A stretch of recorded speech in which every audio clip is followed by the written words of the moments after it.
welcome to Toffee TV. It is my three things from Everton to Tottenham Hotspur to at Goodison Park this afternoon, or lunchtime, wasn't it, when it kicked off.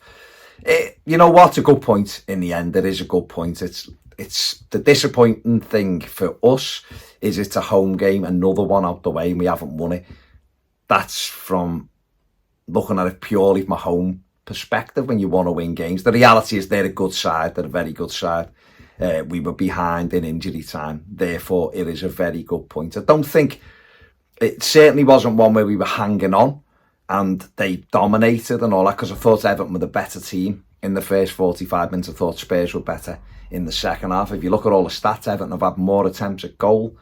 Everton have had more big chances. Everton's XG was higher. So we can look at it and go, despite the fact that they were a better team than us in the second half and have got better players, we've given them a good game and deserve something out of it. And I think for Tottenham fans, they'll be devastated they've conceded so late on. But I think if they're looking at it overall, I think the fairest Spurs fans are probably going, yeah, maybe a draw was the right result. But listen, even if they don't, it doesn't matter. We've got a good draw. And that's what we have to do. We have to add points on top of each other and just keep totting up our tally, because we know without it, we'd be, 5 or 6 points off a European spot right now, but we're not, and we are where we are. The first thing I want to speak about today is the importance of Idrissa Gana Gueye to Everton. He has been away at the AFCON. He got injured, actually, in the defeat at Tottenham in December, didn't he, just before Christmas, and then went away to the AFCON. And Everton have had to patch stuff up. Fulham the other night, we had Dwight McNeil and James Gana in the middle of the park. We've lost Onana from the Luton game last week, and he was missing at Fulham. He was missing today, so it was great to have Idrissa back today, and he was absolutely sensational for me. He was everywhere. Listen, his shooting is atrocious. We know that. And he should have, instead of him having a shot, he should have just slid Dominic CalvertLewin in after he won the ball in the first half. We know that, but everything else he does, the amount of fires he puts out in that midfield, the competitiveness of him in that midfield, he's brilliant for us. And we are a much better side and a much more competitive side with him in it. So delighted to see him available today, and he did make a big difference to us. He was my man of the match comfortably. Like I said on my match reaction, just looking at the Sofa Score app, which you can download in the description below. It's good, gives you everything, gives you all the stats and all that. It's free to download. Go and download it. Use the Toffee TV link to download it. They're doing a little promotion with us this month. So go and use it. We actually do use it anyway. We use it for match previews and for the final word. And I know Ped uses it on maybe his player ratings video, something like that. But I just was having a look at how many tackles Idrissa had done, because he did seem to be everywhere winning the ball back, and he's done 8 tackles today, which is a huge amount, and had 6 interceptions as well, 88 passing accuracy as well. So he's had a tremendous game, and I wanted to look at that just to see whether my eyes were backed up by the statistical side of it, and they were.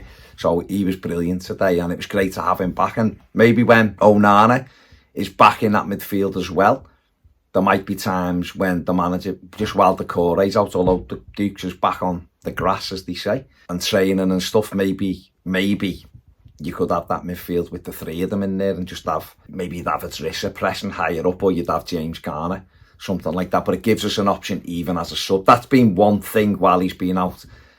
And it's like that with all the options. We don't have big options. So therefore, in games where our midfielders are looking knackered, we haven't even been able to take one off and put one on. So he's vital to us. And hopefully it won't be long before, like I say, Amadou Onana and Abdoulaye Doucouré are both fit for us, and we'll have stronger options as well in the squad. But it was just brilliant to see him back. And like I say, he was Everton's highest rated player. I think James Gana was similar as well today. On the pitch. So brilliant to see Idrissa back. My second point is the calmness that is probably going to be needed in this next period. We may well have a period where Luton, likes of Luton, are picking points up and we're not. Like next week, I'm recording this, their game is still going on at the moment at St James's Park. It's 4-4 currently. I'm hoping for a Newcastle late win, and I don't really say that very often, but I am today. But they've got Sheffield United at home next week, and Everton go to Man City. And so, not saying we can't get an amazing result at City, because who knows, but I would expect Luton to win, and that will put them clear of us. And therefore, when you look at it like that, there might be some uncomfortable days before we get games that we feel like we should win. Everton have got Palace at home, West Ham at home, Burnley at home, Sheffield United at home, Nottingham Forest at home, Crystal Palace at home. Them games, in my opinion, should all be home victories. Even the West Ham game, it would be a tough game. But there should be, certainly, the majority of them should be home wins, which would keep Everton well away from trouble, in my opinion. But some of them don't come till later on in the season, and we have to maintain an air of calmness about it. I don't know how, because me seeing Luton 4-2 up before, I was thinking, oh my God, here we go. But you have to, because there will be days when Luton get beaten, we win maybe. So we're in this because of what the Premier League have done in terms of the points. We're in it because we ran our club awfully as well, by the way, but that's where we are. So we're going to have to try stay calm. I don't know how, but we have to. We have to and look at the bigger picture. We've also got the commission has just come to a close. We're waiting for that. We may get 5 points back from that, which takes us to 24 points, which puts us above Forest and Brentford at the moment and puts us in a pack with other teams. Would make us all feel a bit better. I'd love the 10 back. That I'd feel a lot happier with 10 points back, but that's what we might get. We might not get any back, and we are where we are. But as well as that, we've also got a takeover that is bouncing around at the moment, and we need that sorted as well. So there's things going on that we need drawing to a conclusion to calm everything down. And right now, we're getting hit with everything. I've seen, people are talking about how quiet it is at the match. Well, that happens when things are going wrong, doesn't it? It happens when you feel like you're getting hit from every side. So we have to somehow, I don't know how, maintain a level of calmness, hope that we have a conclusion to the point thing, hope we have a conclusion to the takeover, but also hope that the team can continue to pick up points. And we have to start winning games of football at Goodison Park. I can't stress it enough. 3 wins at home in February. I don't care when people can turn around and go, oh, the manager's done an amazing job, or the players have done this job or that job. The fact of the matter is we've won 3 games of football and it is February. The next time we play a game at Goodison will be the middle of February. We have to start winning home games because that will carry us to safety. And then we can pat each other on the back, and the players and the manager and all that. But that to me is a huge alarm bell ringing that we have to win home games. 3 wins is appalling, really, out of this period of the season gone, and that's all we've won. So we have to correct that, keep banging on about it, because it is key. It is absolutely key. And the final thing I want to talk about today is Dominic CalvertLewin, who he's been unlucky today. He's thought he broke his duck. We've had a long run of games when he hasn't scored a goal. I thought first half he played very, very well today.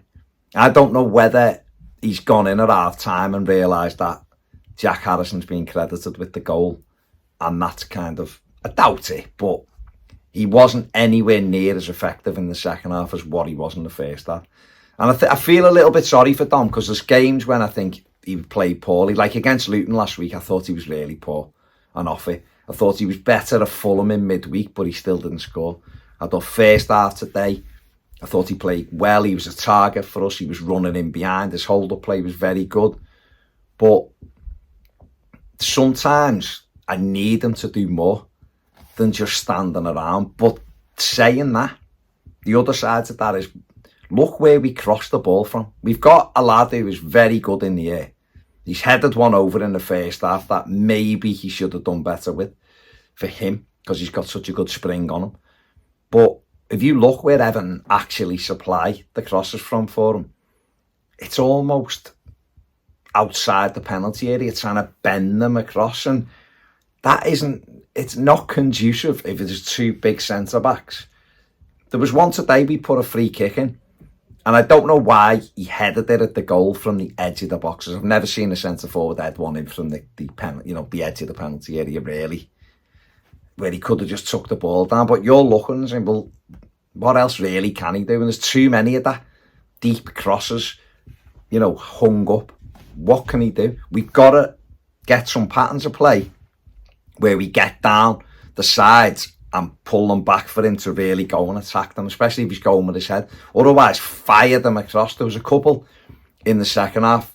One with Seamus when he was on. Ben Godfrey had a couple, and Jack Harrison, where if they'd have hit it across first time, low, Dom would have been in there.